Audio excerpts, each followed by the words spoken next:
असा माणूस शोधून सापडला नाही की ज्यांनी चितळ्यांची भाकरवडी किंवा चितळ्यांचं आम्रखंड श्रीखंड खाल्लेलं नसेल.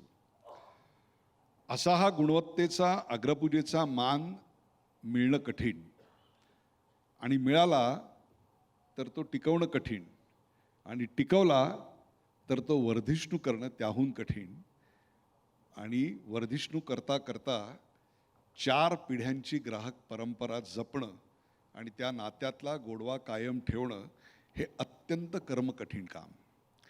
हे ज्या कुटुंबांनी लीलया पेललं त्यांचे एक प्रतिनिधी म्हणून आपल्या समोर आले आहेत गिरीश चितळे.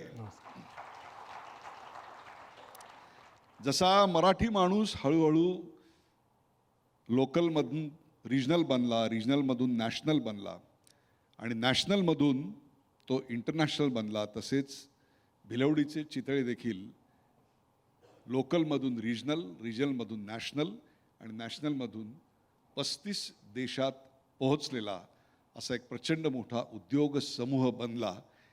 आज त्या सगळ्या मागचे जे परिश्रम आहेत तेच जाणून घेण्याकरता आपण गिरीश चितळे यांना इथे आमंत्रित केलं आहे. गिरीश चितळे, तुमची स्वतःची बॅकग्राऊंड काय?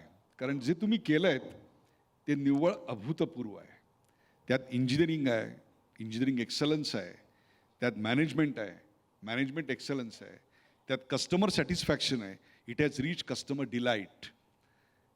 गुणवत्ता आणि विश्वास याचं प्रतीक निर्माण करणारा हा उद्योग समूह. आपण स्वतः आपलं शिक्षण, आपली बालपण काय सांगाल? स्वयंमध्ये ज्यावेळेस मी आत्ता येतोय मला अतिशय आनंद होतोय. स्वयंचा अर्थच ह्या सगळ्या गोष्टींचं उत्तर देण्यासाठी काफी आहे.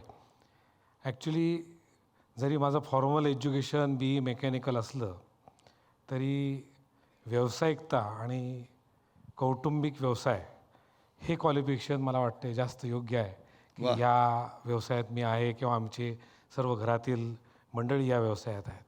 आणि एक मोठी त्याच्या पाठीमागची पार्श्वभूमी की प्रत्येकाने त्या व्यवसायामध्ये लहानपणापासून जे श्रम घेतलेले आहेत किंवा जो इंटरेस्ट दाखवलेला आहे त्याच्यामुळे हे पुढं घडत गेलेलं आहे. आणि कौटुंबिक जी व्यवस्था आहे त्या व्यवस्थेमधून जे ज्ञान मिळालं ते फॉर्मल एज्युकेशनच्या पुढं जाऊन आम्हाला उपयोगी पडते आमचा व्यवसाय मोठा करण्यात. साधारणतः दुसऱ्या महायुद्धाच्या आधीपासून म्हणजे 1939च्या आसपास या व्यवसायाची सुरुवात झाली. त्यावेळेला दूध विक्री असा काही फार मोठा व्यवसाय नव्हता. आजूबाजूला गोठे असायचे आणि त्या गोठे ज्यांचे होते ते आजूबाजूला दूध द्यायचे. याच्या पलीकडे या व्यवसायाचं एक प्रकारे सार्वत्रिकीकरण, कॉर्पोरेटायझेशन, त्याचे दुग्धजन्य पदार्थ असं काही स्वरूप आपल्याकडे आलेलं नव्हतं.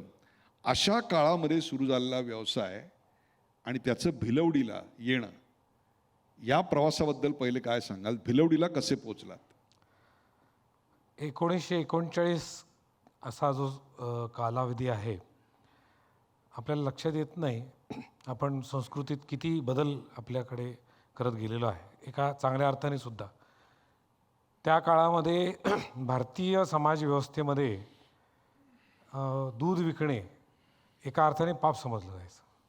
जसं शिक्षण विकणं हे आपल्याकडे पाप समजलं जायचं.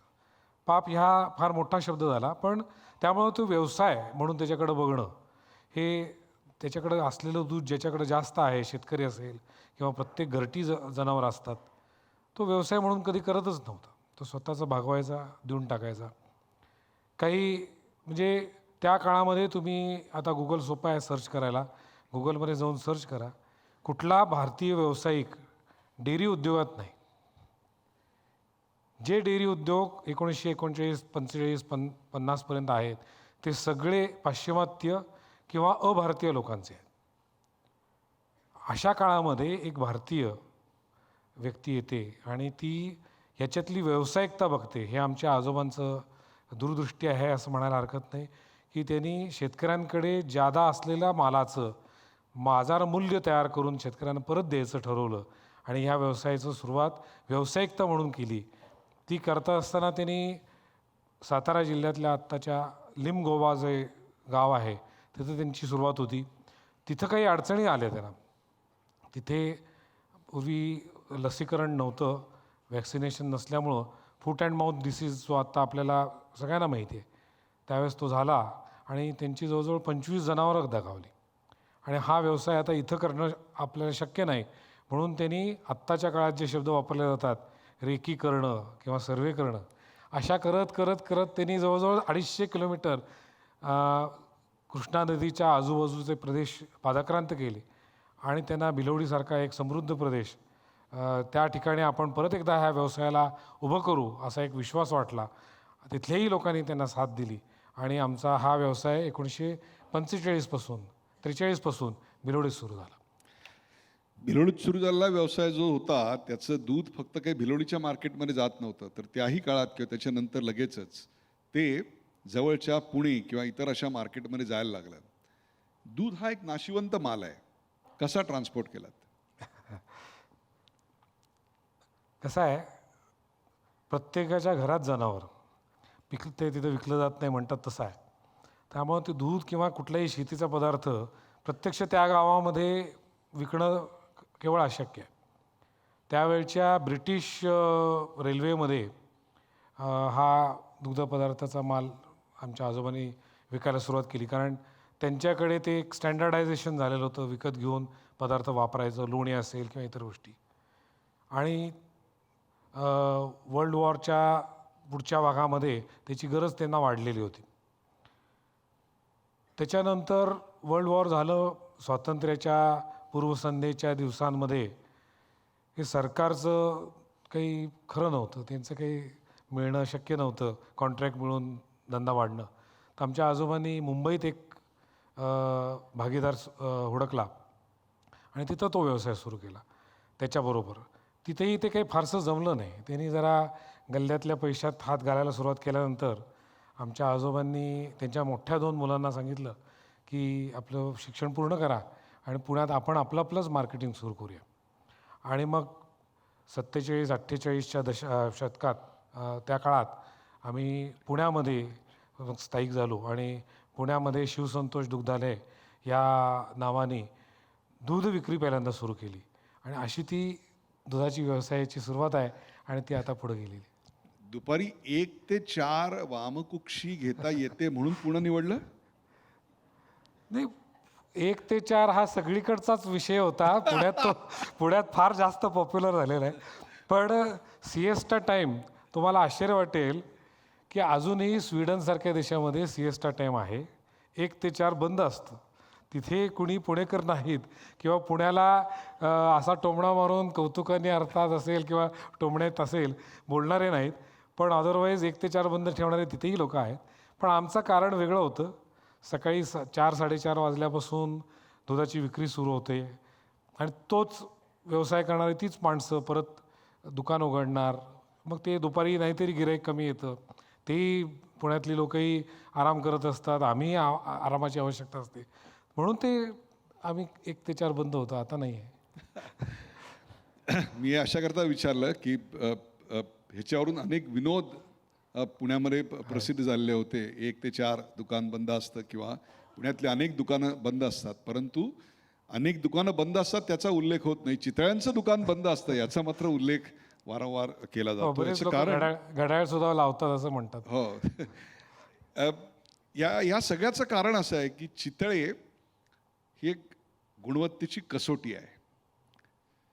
मला आठवत आहे, मी वारजेला एका ठिकाणी गेलो होतो.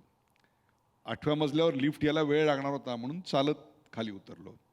त्या 6व्या मजल्यावर एक घराच्या बाहेर पाटी लावली. म्हणजे पुणेकर पाटी लावण्यासाठी फार प्रसिद्ध आहेत, ते सोडा, पण एक ती पाटी होती, ती फार महत्त्वाची पाटी होती. 3 दिवस गावी जात आहोत, सोमवारी दूध टाकावे, आणि खाली मोठ्या अक्षरात लिहिलं होतं चितळेचेच, आणि खाली अशी त्याच्यावर रेघ मारली होती. तर ही गुणवत्तेची सर्वात मोठी कसोटी आहे असं मला वाटतं. हा गुणवत्तेचा प्रवास कसा सुरू झाला, त्याची मुहूर्तमेढ कशी झाली, त्याच्यात काय टप्पे आले, काय अडचणी आल्या, काय सांगाल? माझे आजोबा भिलवडी गावामध्ये राहत होते आणि त्यांच्या घरात राहायचं मला भाग्य मिळालं. बऱ्याच नातवंडांपैकी मी एक त्यांचा अगदी लाडका नातं होतं. तर मी बघितलं आहे त्यांच्या मुलांना सांगताना मी ऐकलेलं आहे. म्हणजे माझे वडील असतील, आमचे काका असतील, त्यांनी एकच अतिशय मार्मिक वाक्य सांगितलं. त्यावेळेस काही कळत नव्हतं, पण ते वाक्य कानावर गुंजत असल्यामुळं मनाशी पक्कं होतं आणि नंतर जसा व्यवसायात पडलो तसं त्याचा अर्थ खरा कळायला लागला. त्यांनी सांगितलं की ज्या दिवशी तुम्हाला तुमचा व्यवसाय वाढवण्यासाठी दुधामध्ये पाणी घालावं असं वाटेल, त्या दिवशी हा व्यवसाय बंद करा, दुसरा कुठला तरी निवडा. वाह वाह. आता क्या बात. याची याची फोड आता मी 2 पद्धतीने करतो. त्यांनी व्यवसाय करू नका असं म्हटलं नाही. तुम्हाला हा व्यवसाय परवडत नसेल तर दुसऱ्या व्यवसायाच्या मागं लागा आणि ह्या व्यवसायामधली जी प्रामाणिकता आहे ती मात्र सोडू नका. काळानुरूप आपण बदलत असतो, समाज बदलत असतो, त्याच्या गरजा बदलत असतात. त्यामुळं आपण जे बिझनेस एथिक्स आहे ते न सोडता व्यवसाय जर वाढवला तर तो करा. ते जर सोडावं असं वाटतंय, अशी व्यवसायाची कंडिशन आली आणि तुम्ही त्याला सामोरं जाऊ शकत नाही असा असेल तर तो व्यवसाय बंद करा, दुसरा कुठला तरी करा. फार चांगलं सांगितलं, कारण व्यावसायिकतेच्या नावाखाली आपण कधी बऱ्याच गोष्टींचं डायल्युशन करतो. ती करू नका, तरच तुम्ही टिकाल.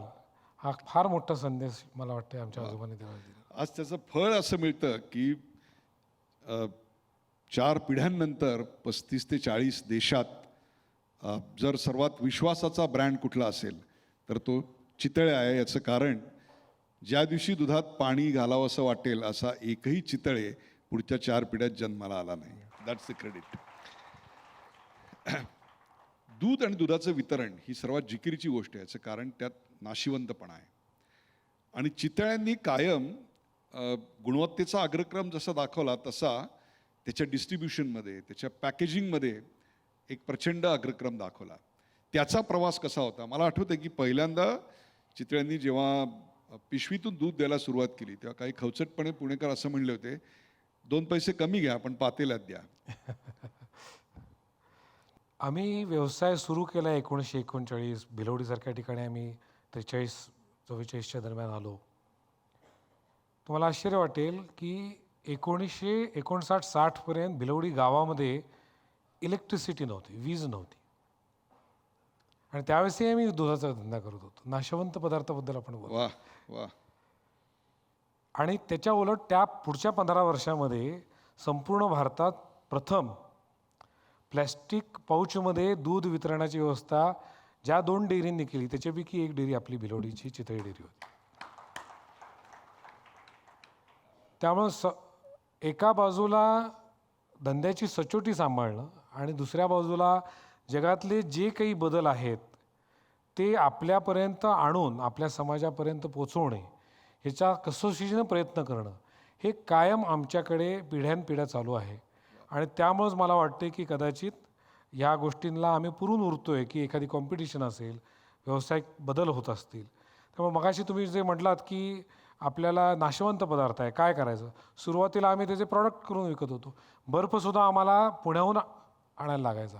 तो असा लाकडाच्या भुस्यात हे करायचा, लपेटायचा, त्याला पोती लावायची आणि ती मीटर गेजची रेल्वे असायची. त्यामुळे 12-12 तास भिलवडीला यायला लागायचे पुण्याहून रेल्वेने. रस्ते नव्हते. अशा काळामध्ये दूध टिकवण्यासाठी किंवा दुग्धपदार्थ टिकवण्यासाठी बर्फ आवश्यक होता. सातारा नाही, सांगली नाही, कोल्हापूर नाही, पुण्याशिवाय बर्फाची आईस फॅक्टरी नव्हती. आता किलोमीटरवर आईस फॅक्टरीज आहेत, कोल्ड स्टोरेजेस आहेत. अशा परिस्थितीमध्ये तो व्यवसाय केला. त्याच्यामध्ये अशा काही अडचणींना सामोरं गेल्यानंतर या पिढ्या ताहून सुलाखून हा व्यवसाय पुढं घेऊन आलेल्या आहेत. त्या मानाने आम्ही नशीबवान होतो. तयार झालेला व्यवसाय, मोठा झालेला व्यवसाय 3ऱ्या पिढीला हातात आला. पण त्याचीही चॅलेंजेस वेगळे आहेत. नाशवंत पदार्थांना टिकाऊ कसं बनवायचं आणि शेवटपर्यंत पोचवायचं कसं, या डिस्ट्रीब्युशन चॅनल्समध्ये आम्ही भरपूर प्रयोग केले. म्हणजे पफ इन्शुलेशन हा आता नेहमीचा विषय झाला. पण आपल्याला कदाचित 40शीतले 50शीतले जे गृहस्थ असतील किंवा त्याच्या पुढचे, त्यांना एक गोदरेजची जाहिरात येत असताना आठवत असेल की एखादा माणूस यायचा की तो फ्रीजची जाहिरात करायची की आमचा फ्रीज पफ इन्शुलेटेड आहे. तो सर्वसाधारणपणे काल 85, 86, 87चा होता. त्याच्या आधी 3 वर्ष आपली दुधाची इन्सुलेटेड जी व्हेकल्स होती ती पफ इन्सुलेटेड होती. वा वा. जे थर्माकोलच्या ऐवजी ती पफ इन्सुलेशन वापरायचो. अशा पद्धतीने सगळे प्रयोग जे टिकाऊपणा आपला वाढवतील, गुणवत्ता वाढवतील, ह्याच्यासाठी आम्ही करत आलेलो आहे. आणि त्यामुळे मला वाटते की ही टिकलेली आहे. आणि अजूनही कोल्ड चेन आपल्याकडे तशी म्हणावी तशी चांगली नाही आहे. रस्त्यांचं जाळं आता कुठंतरी चांगलं सुधारतं आहे. पण ह्या सगळ्या गोष्टींमुळे जी अडचण आहे त्याच्यावर मात करूनच पुढं जायचं असं प्रत्येक वेळेस केलेलं असल्यामुळं आता जो सोपेपणा आहे व्हायला लागलेला आहे, काळानुरूप बदल व्हायला लागलेला आहे, त्या सोपेपणामध्ये आम्हाला ॲक्सेलरेटेड स्पीड नक्की मिळते आणि त्यामुळे आम्ही आणखीन काळाला मात देऊन पुढे जायचा प्रयत्न करू शकतो. मी हे डिटेलमध्ये अशा करता विचारतोय कारण मला कल्पना आहे की इथे जसे अनेक विद्यार्थी आहेत, पालक आहेत, तसेच अनेक लघु उद्योजक आहेत आणि त्या लघु उद्योजकांना एका लघु उद्योगाचं जागतिक उद्योगात परिवर्तन कसं होतं हा प्रवास व्यवस्थापनाच्या दृष्टिकोनातून, मानसिक दृष्टिकोनातून, ग्राहकाच्या दृष्टिकोनातून कसा झाला ही एक प्रकारे पाठशाळाच यांच्या सगळ्या बोलण्यातनं उभी राहते. अनेक उद्योजकांसमोर एक सर्वात महत्त्वाचा विषय असतो एक्सपान्शनच्या वेळेला, व्यवसाय सुरू करताना, तो म्हणजे भाग भांडवल उभं कसं करायचं. विविध टप्प्यांवर हा व्यवसाय असताना तुम्हाला हे आव्हान आलंच असेल. सुरुवात केला तेव्हा असेल, एक्सपान्शन केला तेव्हा असेल, नवीन टेक्नॉलॉजी एम्ब्रेस केली त्यावेळेला असेल. हे आव्हान कसं पेललं? पैसे कोणी दिले, कसे दिले? तसं बघायला गेलं तर आम्ही आत्तापर्यंत बऱ्यापैकी कॉन्झर्वेटिव्ह माइंडसेटनी काम केलेलं आहे. मी असं म्हणत नाही की प्रत्येकाने ते करावं. मग आमच्या आजोबांनी असेल किंवा आमच्या वडिलांनी किंवा काकांनी असेल, दुसऱ्यांचे पैसे वापरून धंदा करावा असं कधी आम्हाला वाटलं नाही आणि अजूनही ते कधी वाटत नाही. पण आत्ताच्या काळामध्ये आपल्याला एखादी ऑपॉर्च्युनिटी घ्यायची असेल तर त्याच्यासाठी आपल्याला भाग भांडवल उभं करायला पाहिजे. त्या पद्धतीने आपण पुढं जायला पाहिजे. आम्हीसुद्धा आता अशा पद्धतीने भाग भांडवल उभं करतो. अर्थात दुसऱ्या कुणाचं घेत नाही, मी बँकांचं कर्ज वगैरे घेतो. पण मला नाही वाटत की तुम्ही जो प्रश्न विचारला आहे त्याच्याकडे मी आत्ता उत्तर दिलं तर त्याला उत्तर समर्पक पुढच्यांना मिळेल. कारण एक क्रेडिबिलिटी असते, ती आली की कोणीही पैसे द्यायला तयार असतो. पण ज्याच्याकडे ती क्रेडिबिलिटी नसते, की ज्याला आत्ताच व्यवसाय सुरू करायचा आहे, त्या लोकांसाठी फायनान्स करणं, त्या लोकांना मदत करणं ही खरोखरच एक आव्हान आहे या सगळ्या भारतीय व्यापार आणि किंवा उद्योजकतेच्या पुढं.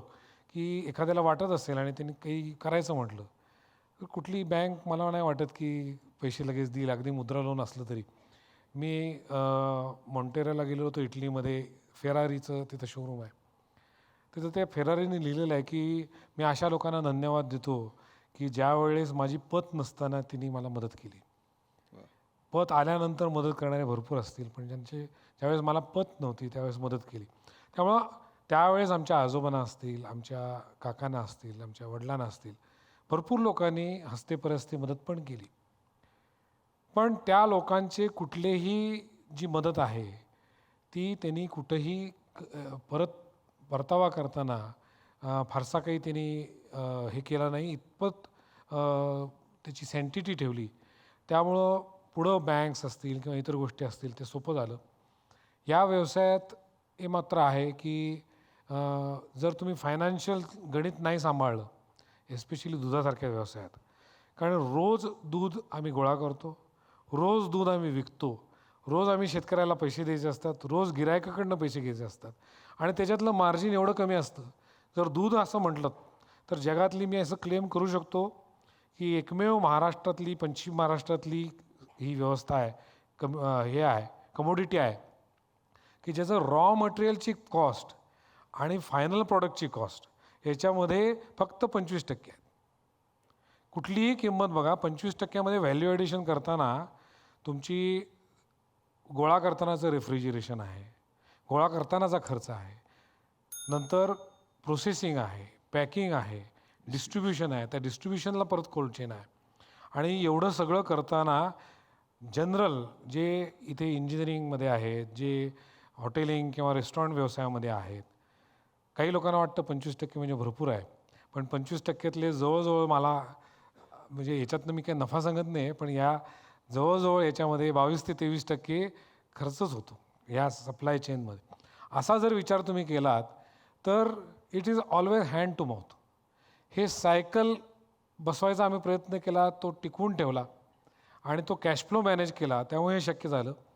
आणि व्यवसायामध्ये जर आपण कॅश फ्लो मॅनेज केला नाही, अनफॉर्च्युनेटली त्याला कॅश काऊ वगैरे असं म्हणतात परदेशामध्ये, की ज्यांच्याकडे पैसे जास्त असतात त्यांना कॅश काऊ म्हणतात. आणि आपल्याकडं सगळीकडं गाय ही परवडत नाही म्हणून आंदोलन होतात. म्हणजे आता काय मला कुठल्या बाजूचं खरं धरायचं मला माहिती नाही. पण ह्या बाबतीमध्ये शेतकऱ्याला सुद्धा आहे, जेवढे तुम्ही पैसे द्याल तेवढे कमीच आहेत. व्यवस्थापन जर त्यांनी चांगलं नाही केलं तर त्याला हा व्यवसाय परवडणार नाही. उत्पादन असताना जर त्याचं व्यवस्थापन व्यवस्थित नाही केलं तर ते नक्कीच परवडणारं नाही. रोज त्याचं क्लॉक चालू आहे, दूध देते नाही देते तरी सुद्धा त्याचं क्लॉक चालू आहे. त्यामुळे आम्ही हे व्यवस्थापन करत असताना शेतकऱ्यांना सुद्धा एखाद्या ऑटोमोबाईल इंडस्ट्रीमध्ये जसं वेंडर डेव्हलपमेंट प्रोग्राम असतो तसा आम्ही शेतकऱ्यांना उद्योजकता त्यांच्यामध्ये यावी म्हणून वेंडर डेव्हलपमेंट प्रोग्राम सुरू केलेला आहे. क्या बात आहे. शेतकऱ्यांना व्यावसायिक बनवणं हा आमचा उद्देश आहे. ते स्वतः प्रोफेशनल व्हायला पाहिजेत, व्यावसायिक व्हायला पाहिजेत आणि त्यांना अभिमानाने वाटलं पाहिजे की 4 पैसे मी व्यवसायातनं कमवतो. पैसे कमवणे हा गुन्हा नाही, हे आम्ही वेंडरना सुद्धा सांगायचा प्रयत्न करतो आहे. चांगल्या पद्धतीने चांगल्या मार्गाने भरपूर पैसे कमवावेत ह्या अर्थाने आम्ही त्यांना प्रयत्न करतो. हेच आम्ही आमच्या तिथेही वापरतो आणि प्रयत्न करत असतो की कॅश फ्लो चांगला मॅनेज करावा. त्यामुळे बाहेरची मदत कमीत कमी घेऊन आपल्या स्वतःच्या बळावर केवढे आपल्याला उभं करता येईल हे प्रयत्न आम्ही कायम करत असतो. मला हा प्रश्न का पडला, कारण काही वर्षापूर्वी मला वाटतं एक ॲड पाहिली होती आणि क्रिकेटचा देव जो आहे Sachin Tendulkar, who is synonymous with trust and quality, was your brand ambassador. तेव्हा असं वाटलं होतं की सचिनला ज्या अर्थी ब्रँड ॲम्बॅसेडर घेतलं आहे त्या अर्थी चितळेचा IPO येणार. हरकत नाही, पण अजून नाही. पण आमचा एक IPO आहे, सगळे हे आमचे कन्झ्युमर.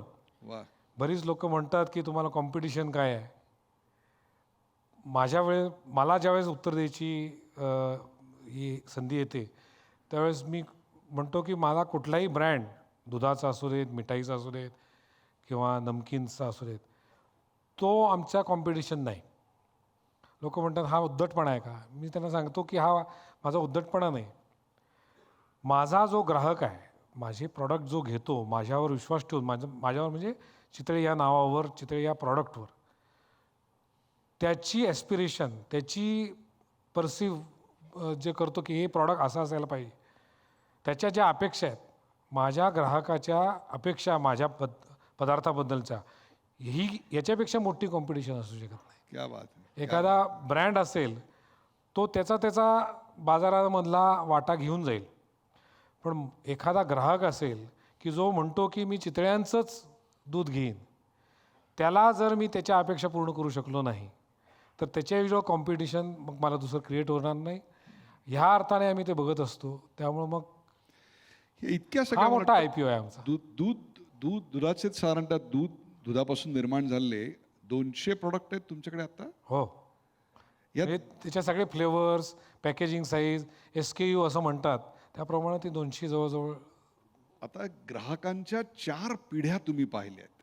1940 सालपासून जर आपण पाहिलं, 20 वर्षाची एक पिढी, तर एक साधारणतः 4 ते 5 पिढ्या तुम्ही पाहिल्यात.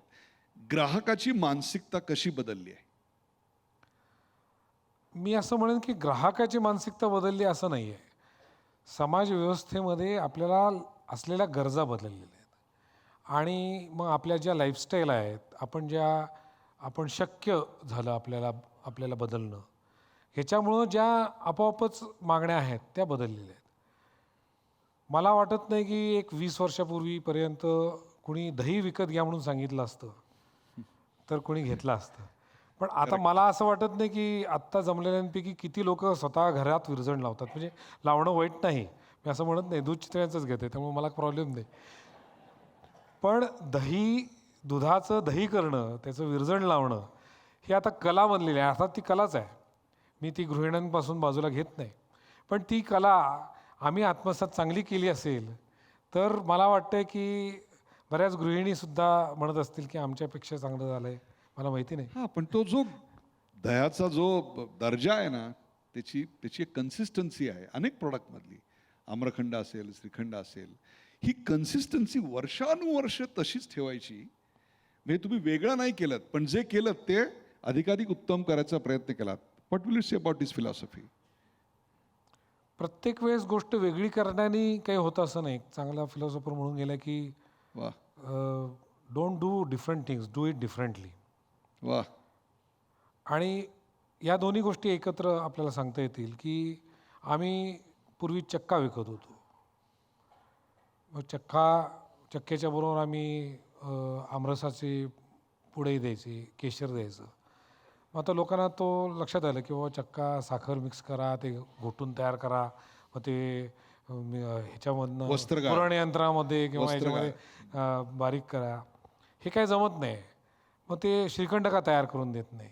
मग श्रीखंड तयार करायला लागलो. श्रीखंड करायला लागलो त्यावेळेस ते एका बाऊलमध्ये भरून मी स्वतः रात्री 5-5 वाजेपर्यंत, पहाटे 5-5 वाजेपर्यंत दसरा पाडवा याला पॅकिंग करायला बसलेलो आहे. पण आता ते पूर्णपणे यांत्रिक आहे. त्यावेळेस सेमी ॲटोमॅटिक होतं, आता पूर्णपणे यांत्रिक आहे. आणि अख्ख्या भारतामध्ये या पद्धतीचं हायजेनिक पॅकिंग होत नाही. तेच श्रीखंड आहे, तोच स्वाद आहे. बदललो कुठं? तर आता कस्टमर जागरूक झालेला आहे, ग्राहक जागरूक झालेला आहे स्वच्छतेबद्दल, फूड सेफ्टीबद्दल, हायजीनबद्दल. तर तो जागरूक होणार आहे. त्याच्या अगोदर आम्ही जागरूक आहे की त्याची जागरूकता कशात आहे. इनफॅक्ट कस्टमर केअर हा नंबर कंपल्सरी आता बहुतेक सगळ्या पॅकेजिंगवर असतो. 11-12 वर्षापूर्वी हा कायदा नव्हता. तेव्हापासून कस्टमर केअर नंबर आमच्या पॅकेजिंगवर आहे. वाह वाह. त्यामुळे लोकांना काय पाहिजे, लोकांच्या बदलत्या आवड निवड काय आहेत, हे सतत आम्ही बघत असतो. आम्ही जरा व्यवसाय करत असताना कॉस्ट कटिंग म्हणून आम्ही पॅकेजिंगमधलं वरचं टोपण असतं ते 100 ग्रॅमच्या दह्यावरचं बंद केलं. म्हणजे बाकी सगळं चांगलं आहे, म्हणजे त्याच्यात परत तो एथिक्सचा विषय नाही. पण वरती टोपण कशाला पाहिजे? 100 ग्रॅमचं खातात टाकून द्यायचं, परत रियूज काय होत नाही त्याचा. एका ग्राहकाचं प्रेमपत्र आमच्याकडे आलं की ₹1 पुण्याचा तुम्ही. होता प्रेमपत्र म्हणून पुण्याचा होता का? हो, पुण्याचं होतं. ओके. नाही, मी पुण्याला मानतो बरं का, असं काही तुम्ही समजू. त्यांचं आलं की बाबा ₹1 तुम्ही जास्त लावा दह्याला, पण ते टोपण असू देत. आम्ही ते काही फेकून देत नाही. आम्ही त्याला इतर घरातल्या गोष्टी ठेवायला वगैरे वापरतो. फार कन्व्हिनियंट आहे आणि रियूज करतो, रिसायकल करतो, सगळं करतो. त्यामुळे ते काही प्लास्टिक वाया जात नाही. त्यामुळे तुम्ही ते ठेवा. आणि आम्ही ते परत ठेवायला सुरुवात केली. वाह. पण त्याच्यामुळे पंचायत अशी झाली की आम्रखंड अशा लिहिलेल्या पॅकमध्ये आले लसणाची चटणी भरलेली असते. हे कळायला पुरुषांना घरात वेळ लागायला लागला. हा त्याच्यात एक प्रॉब्लेम आहे. एक सिरियस प्रश्न आहे माझा, आणि तो म्हणजे तुम्ही दुधापासून दूध विकता इथपर्यंत ठीक आहे, पण तुम्ही दही चालू केलं, तूप चालू केलं, श्रीखंड चालू केलं, मिठाई चालू केली, काजू कतली चालू केली. आमच्या सणांना लागणारे सगळे दुधाचे गोडाचे पदार्थ तुम्ही चालू केलेत आणि आमच्या घरातल्या गृहिणीला तुम्ही आळशी बनवलंत. नंबर 1.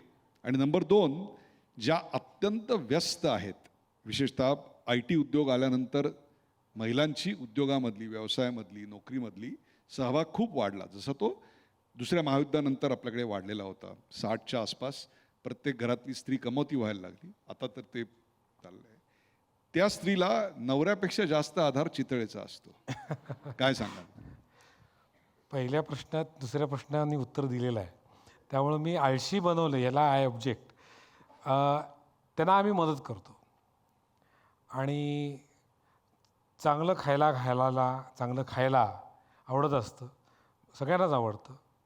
आणि गृहिणींना उलट आम्ही मदत करतो.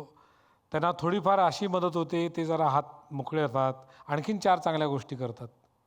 आणि मला नाही वाटत की empty mind is devil's den हे बायकांच्या बाबतीत सत्य आहे. त्या एम्प्टी माइंडने कधी राहतच नाहीत. त्यांना तुम्ही मोकळं केलं तरी ते आळशी बनत नाही. ते आणखीन चांगला सदुपयोग करतात, पुढची पिढी घडवण्यासाठी उपयोग करतात. ज्या होम मेकर्स आहेत, ज्या होम मेकर्स नाहीत आणि त्यांना हा वेळ मिळतोय, ती देशाची पिढी बनवत आहेत. त्या आपल्याबरोबर सगळ्यांच्या बरोबर किंबहुना आपल्या पुढे जाऊन कॉन्ट्रीब्यूट चांगलं करतायत आणि त्यांचा फोकस अप्रोच राहावा याच्यासाठी आम्ही मदत करतोय. तर उलट मला बरं वाटतंय की जर बायकांचं त्रास आम्ही कमी करत असू. तुम्ही आता पुढच्या पिढीबद्दल बोलताय म्हणून मी हा प्रश्न विचारतो की इथे अनेक उद्योजकही बसलेत आणि त्यांच्या समोर हा एक प्रश्न आत्ता नाही तर काही वर्षांनी नक्कीच येणार आहे आणि तो म्हणजे एका पिढीकडून दुसऱ्या पिढीकडे व्यवसाय सोपवताना त्यातली मूल्य व्यवस्था कशी जपली जाईल याकरता आत्तापासून त्या मुलांवर संस्कार कसे करायचे. आज दृष्ट लागावा असा हा चौथ्या पिढीचा सगळा संसार आहे की जो जागतिक पातळीवर दर्जाची उत्पन्न आम्हाला देतोय. तुम्ही तुमच्या मुलांनी तुमचं ऐकावं याकरता त्यांना काय खायला घालता? खातात ते चितळ्यांचेच पदार्थ मोस्टली. पण एका मॅनेजमेंटच्या कॉलेजमध्ये मी OMP म्हणून कोर्स केला होता, ऑनर मॅनेजमेंट प्रोग्राम. वीकली बेसिसचा तो होता. त्याच्यामध्ये एका व्यक्तीने सांगितलं फॅमिली बिझनेसमध्ये मुलांना केव्हा आणायचं.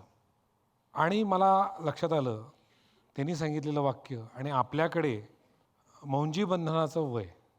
त्या व्यक्तीने सांगितलं की 8व्या वर्षापासून मुलांना तुमच्या व्यवसायाबद्दलची माहिती द्यायला सुरुवात करा. आणि विचार केला तर 8व्या वर्षीच आपण मुंज करतो. व्यावसायिकतेचं ज्ञान हे मुलांना लहानपणापासून पाहिजे असं माझं मत आहे. आपण व्यवसायाचं ज्ञान देताना काय करतो घरामध्ये, व्यावसायिक लोकांच्या बाबतीत मी म्हणतो, टेबलावर बसून व्यवसायाबद्दल बोलायचं नाही असं म्हणतो.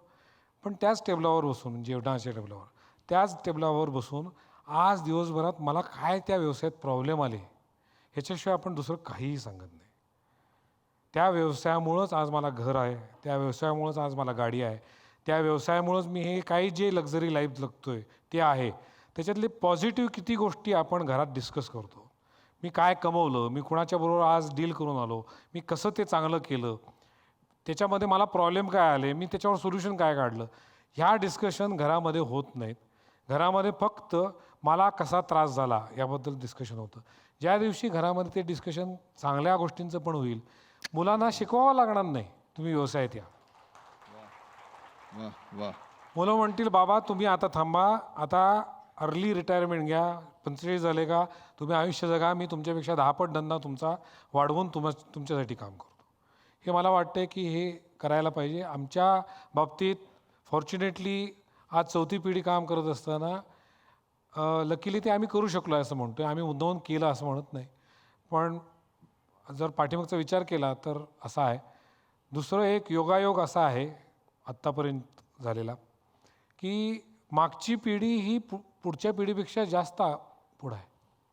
म्हणजे आमचे आजोबा असतील ते आमच्या काका आणि वडिलांपेक्षा विचाराने, रिस्क घेण्याच्या दृष्टीने, व्यावसायिकतेच्या दृष्टीने पुढे होते. आमचे सगळे सेकंड जनरेशनची लोकं ही आम्ही ज्यावेळेस आलो व्यवसायात टप्प्याटप्प्याने, त्यावेळेस थॉट प्रोसेसमध्ये आम्ही टेक्नॉलॉजी किंवा आणखीन काही 4 गोष्टी वेगळ्या सांगितल्या. पण बिझनेसमध्ये त्याच्याबद्दल घेण्याचा जो पॉलिसी असते, त्याच्यामध्ये जे घेण्याची धाडस असतं की असं करा, हरकत नाही, हे सांगण्याचं आमच्यापेक्षा मोठं धाडस त्यांचं होतं. आता तेच आम्ही प्रयत्न करतोय की आमची पुढची जी पिढी आहे ती जर काम करते तर ती काम करत असताना आम्ही त्यांना थांबवण्यापेक्षा ते जे काम करत आहेत त्याच्या 10 पट आम्ही त्यांना कसं स्वातंत्र्य देऊ, किंवा स्वातंत्र्य नुसतं देऊन चालत नाही, जबाबदारी पण घ्यावी लागते. तर आम्हाला त्यांच्या एवढंच ज्ञान पाहिजे किंवा त्यांच्यापेक्षा 4 गोष्टी ज्ञानाच्या जास्त पाहिजेत की त्यांनी एखादी गोष्ट करतो म्हटलं तर आम्ही कशाला नाही म्हणायचं, कशाला हो म्हणायचं, काय रेखांकन करून ठेवायचं हे सांगता यायला पाहिजे. हा डायलॉग पण होत असतो आणि ते जर झालं तर पुढची पिढी मागची पिढी ह्याच्यातलं अंतर राहत नाही. आपण पिढीचं अंतर हे 2 जनरेशन म्हणजे मुलगा आणि वडील किंवा मुलगी आणि वडील आई असं म्हणत असतो तर 15, 20, 30 वर्षाचं म्हणू.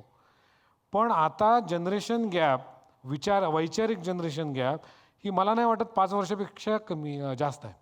3-4 वर्ष म्हणजे 5वीतलं मूल आणि 8वीतलं 9वीतलं मूल, ह्या 2 मुलांमध्ये ज्ञानाच्या कोशांमध्ये अतिशय प्रचंड फरक आहे. जेनझी वगैरे जे म्हणतो आपण 5-5 वर्षाचे काळ आहेत. दर 5 वर्षांनी 8 वर्षांनी जे एक्सपोजर आहे, ज्ञानाचा जो कवाडचा ओपन आहे, त्यांनी मुळातच मूल्य बदललेली आहेत, वैचारिक मूल्य बदललेली आहेत. तर इट इज व्हेरी डिफिकल्ट. आज तुमच्या माझ्या वयाची लोकं फेसबुकवरच अडकलेली आहेत. आपल्या पुढे इंस्टाग्रामला गेले. आता इंस्टाग्रामसुद्धा आउटडेटेड झालं असं म्हणणारी पिढी जन्माला आलेली आहे किंवा वापरणारी पिढी आलेली आहे. त्यामुळे ह्या लोकांच्या स्पीडमध्ये राहणं हे पाठीमागच्या लोकांनी शिकलं पाहिजे आणि पुढच्यानी पाठीमागच्यानी जे उभं केलं आहे त्याच्यामुळं आपण आहोत ह्याचं भान ठेवून पुढं जायचं शिकलं पाहिजे आणि हे शिकायला आपण घरापासून जेव्हा सुरुवात केली. 3 पिढ्या एकत्र काम करतात त्यावेळेला दृष्टिकोन भिन्न असतात, अनुभव असतात, त्या अनुभवाची व्यामिश्रता असते. या सगळ्यामुळे मतभिन्नता असू शकते आणि मग त्या मतभिन्नतेचं रूपांतर अनेकदा मनभिन्नतेत होतं, ज्याला आपण जनरेशन क्लॅश असं म्हणतो. अशा फॅमिली समर प्रसंगात तुम्ही कसे तरुण जाता? ज्या वेळेस अशी काही मतभिन्नता होते आणि त्याचं मनभिन्नतेकडे जायचं हे वाढतं, त्यावेळेस आम्ही इंटरनली प्रयत्न करतो की ते कसं रिझॉल्व्ह होईल. आणि योगायोगानं असंही आहे की सगळ्यात मोठी व्यक्ती आहे, त्याचा ऐकायचा हा तर आपला प्रघात आहे, ते आपण करतोच. पण कुठले तरी मधल्या वयातला माणूस असतो ना, धड वरचा नाही धड खालचा नाही, वय असतं खालच्या पिढीचं आणि नातं असतं वरच्या पिढीचं. मोठा जर आपला कुटुंबाचा विस्तार असेल तर असं सहज घडतं. तर अशी व्यक्तीसुद्धा हँडी येतात आणि आमच्याकडे अशा वेळेस बऱ्याच आमचे वडील असतील किंवा आणखीन काही लोक आहेत, त्या लोकांनी ह्या गोष्टी लोकांना एकमेकांना बांधून कसं त्याच्यातून पुढं जायचं आहे हे केलं आहे. आता ज्या लोकांची कुटुंबच लहान आहे आणि मग अशी व्यवस्था कुटुंबातल्या कुटुंबात नाही, त्या ठिकाणी मात्र हा प्रश्न आहे की ज्याचं आत्ता माझ्याकडे उत्तर नाही. पण मला वाटतं की मनभिन्नतासुद्धा हरकत नाही यायला मतभिन्नतेच्या पुढे जाऊन. पण शेवटी एक प्रश्न विचारला पाहिजे की ह्या धंद्यामधनं बाहेर पडल्यानंतर तुला ह्या धंद्यात मिळतात तेवढे पैसे मिळणार आहेत का? मला वाटते की कुठलंही नातं बाजूला राहील आणि जर खरोखर 4 पैसे जास्त मिळत असतील तर त्या आपल्या मतभिन्नतेवर परत एकदा विचार होईल आणि परत एकत्र येऊन काम करता येते. त्याच्यात 2 प्रश्न येत आहेत. एक म्हणजे व्यवसायाचा अनुभव येण्याकरता आपल्या व्यवसायात काम करायला लावणे हा एक भाग, की जो रतन टाटा यांनी अक्षरशः जमशेदपूरमध्ये निळा ड्रेस घालून कामाला सुरुवात केली आणि विविध डिपार्टमेंटमध्ये काम केलं, हा एक भाग. पण तुम्ही मात्र किर्लोस्करमध्ये काम केलं का? आम्ही गावात राहतो. त्यावेळेस तर आम्ही आमच्या पाटील गल्लीतच राहत होतो. म्हणजे बाकीचे जसे राहतात तसेच त्या एक घर आमचं. माझ्या वडिलांनी सांगितलं, ज्या दिवशी तू इंजिनियर होऊन डेअरीमध्ये कामाला येशील त्या दिवशी तू मालक असणार आहेस. आत्ता कागदावरचा मालक आहे, आता प्रत्यक्ष तुला खुर्ची कोण तुला तिथं बाबा हां, जे GRDनं शक्य झालं किंवा कोणाला शक्य झालं, गावातल्या गावातच असल्यामुळं तुला ते शक्य नाही. तू बाहेर जाऊन काम कर आणि तुझ्यावरती 4 लोक असतील, तुझ्या खालती 4 लोक असतील, तुझ्याबरोबर 4 लोक असतील. या सगळ्यांना घेऊन एक टीमवर्क कसं करायचं असतं क्या बात. याची मानसिकता तुला कळली पाहिजे. वा. मग तू कुठल्या पोझिशनला आहेस त्यांनी काही फरक पडत नाही. त्यामुळे मी ते ऐकलं. 6 महिने मी तिथं होतो. 1-2 प्रसंग असे झाले की मी रेल्वेने जायचो. आमच्या बिलोडीपासून किर्लोस्करवाडी नेक्स्ट स्टेशन आहे. 15 मिनटात रेल्वे जायची.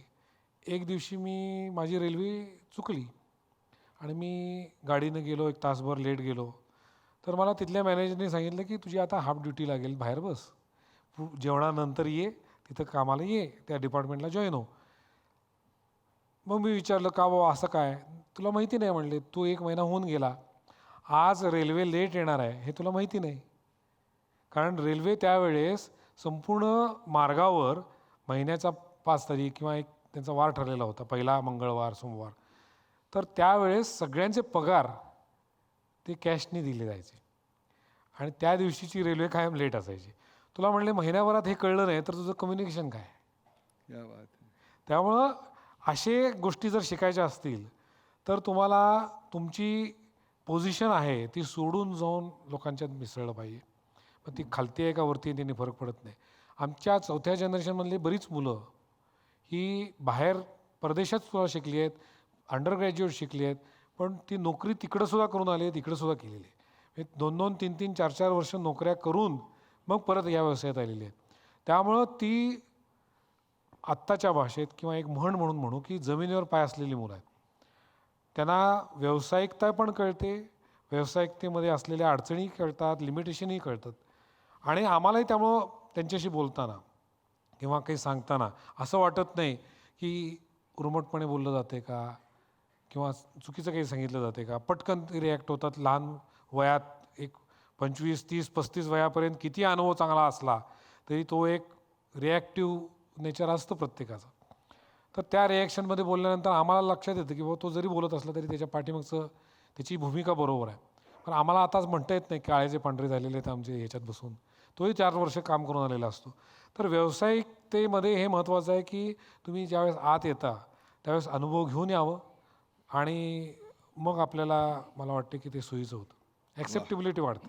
वा, ग्राहकाच्या जवळ राहण्याचा हा जो खटाटोप आहे तो निश्चित सगळ्यांना शिकण्यासारखं आहे. याचं कारण ऋषी मोदींच्या बाबतीत असं सांगितलं जातं की ऋषी मोदी हे दररोज लंचला टिस्कोच्या बाहेर जायचे आणि लोकांना वाटायचं हे कुठे जात आहेत. तर ते जवळ एक धाबा होता, त्या धाब्यावर सगळे ट्रक ड्रायव्हर जेवायला बसायचे. त्या 10 रुपयाच्या जेवणासाठी ते तिकडे जायचे आणि तिकडे ट्रक ड्रायव्हरना विचारायचे की माझा ट्रक चालवताना तुम्हाला काय अडचणी येतात, आणि त्याचं नोटिंग घेऊन ते बोर्ड मिटिंगमध्ये सादर करायचे. दॅट्स दिलं. आपल्या रक्ताच्या मुलांना एक वेळ आपल्यासारखं आपल्या व्यवसायात आपल्या ताब्यात ठेवणं सोपं आहे, परंतु जे तुम्हाला दूध देतात त्यांच्याही 4 पिढ्या तुमच्याबरोबर आहेत. जे तुमच्याकडे काम करतात त्यांच्याही 4 पिढ्या तुमच्याबरोबर आहेत, आणि जे उत्पादन करतात ते ग्राहकही तुमच्याबरोबर 4 पिढ्या आहेत. हा नात्यातला गोडवा कसा जपता? ग्राहकांच्या बाबतीत मी म्हणेन की त्यांच्यामुळं आम्ही आहोत. त्यांनी ज्या अपेक्षा उंचावून धरल्या आहेत त्यामुळं आमची क्वालिटी वाढते, कायम आम्ही पुढं जात असतो. ग्राहकांच्या पिढ्या तर आत्ता आहेतच, आणि तुम्ही म्हटल्याप्रमाणे शेतकऱ्यांच्या आहेत. 3-3, 4-4 पिढ्या शेतकऱ्यांच्या आहेत. जे दूध संकलन करणारे गवळी आहेत त्यांच्या आहेत. आत्ता जे आमचं पुण्या मुंबई तिकडे सुद्धा डिस्ट्रीब्युशन करतात ते वितरक आहेत. त्यांच्यासह 2-2, 3-3 पिढ्या आमच्याबरोबर काम करत आहेत. ज्यावेळेस आपण एखाद्या समाजामध्ये व्हॅल्यू ॲडिशन करतो, ती व्हॅल्यू ॲडिशन जर सर्वसमावेशक असेल तर मला वाटतं हे सोपं आहे. आम्ही आमच्यापुरताच विचार केला असता, 4 पैसे आम्हाला मिळालेत, आम्ही तुम्हाला धंदा देतोय तर तुम्हाला मिळाले तुमचा प्रश्न आहे, असा आम्ही विचार केला असता तर मला वाटतं हे कधी घडलं नसतं. ज्यावेळेस कोरोना झाला त्याच्यानंतर वॅक्सिन आलं. कोरोना काळामध्ये एकही दिवस आमची दूध डेअरी बंद नव्हती. आता दूध हा इसेन्शियल असल्यामुळं बंद नव्हते हा भाग वेगळा, पण कोरोना काळामध्ये आमचा एकही कामगार, एकही वितरक, एकही शेतकरी आजारी पडला नाही आणि त्यांनी दूध पोचवलं, ते तुमच्यापर्यंत पोचवलं, आम्ही पोचवू शकलो. वा, हे शक्य झालं कारण तेवढी जबाबदारीने ते काम केलं. त्याच लोकांना ज्यावेळेस लस आल्या आणि कॉमन पब्लिकला ओपन व्हायला सुरुवात झाली पण मिळत नव्हती, तर त्यावेळेस विशेष करार करून आम्ही टाटा कन्सल्टन्सीनी जो एक ट्रायल म्हणून केला होता इंडस्ट्रीला द्यायचा, त्यांची स्वतःची ट्रायल झाल्यानंतर एकमेव भारतामधली इन्स्टिट्यूशन अशी होती की ज्यांनी जवळजवळ 3000 लसी त्यावेळेस सर्व कामगारांच्या कर्मचाऱ्यांच्या फॅमिलीला आणि वितरकांच्या फॅमिलीला दिले, आणि पूर्णपणे मोफत आम्ही घेऊन. आम्ही त्यांची काळजी घेतोय कारण ते आमचा भाग आहेत. They are partner in our profit. कारण ते प्रॉफिट मिळवत असतील तर आम्ही प्रॉफिट मिळवणार आहे. हा व्यावसायिक दृष्टिकोन, आणि हा मी मुद्दाम म्हणतो, हा व्यावसायिक दृष्टिकोन ठेवून आम्ही त्यांच्याबरोबर राहतो. व्यवसाय वृद्धीबरोबर नातं आपोआपच चांगलं वाढतं. नातं वाढवण्यासाठी आम्हाला वेगळं काही करावं लागत नाही. ही मानसिकता ठेवली तर आपोआपच चांगलं नातं होतं. एक शेवटचा प्रश्न आहे. खरं तर हा एक व्यवस्थापनाचा आणि एका प्रेरक कथेचा सगळा भाग आहे. चितळे म्हणल्यानंतर कुटुंबात काय करायला परमिशन आहे यापेक्षा सुद्धा काय नाही करायला परमिशन आहे, की हे नाही करता येणार तुला. एक छोटंसं उदाहरण देतो, क्लिक होईल म्हणून. अदरवाईज मला नाही वाटत की बऱ्याच गोष्टी आहेत नाही व्हायच्या, असं काही आम्ही लिहून ठेवलेली घटना नाही. हां, पण व्यवसाय किती मोठा झाला असला तरी वैयक्तिक मोबाईल फोन आमची कंपनी आम्हाला देत नाही, आमचा आम्हाला विकत घ्यावा लागतो. एवढंच नव्हे तर चितळ्यांचे सर्व पदार्थ त्या तिथे काम करत असताना टेस्टिंग सोडलं तर सगळे पदार्थ आमच्या घरात सुद्धा येतात, ते आम्ही विकत घेतो, फुकट घेत नाही. वा, त्यामुळं नाहीच्या काही कन्सेप्ट सांगायला एवढ्या 2 उदाहरणं पुरेशी आहेत. प्रेक्षको, चितळ्यांचं एखादं उत्पादन खाणे हा अनुभव असतो आणि ते उत्पादन कसं बनलं हे ऐकणे ही एक प्रेरक गोष्ट असते.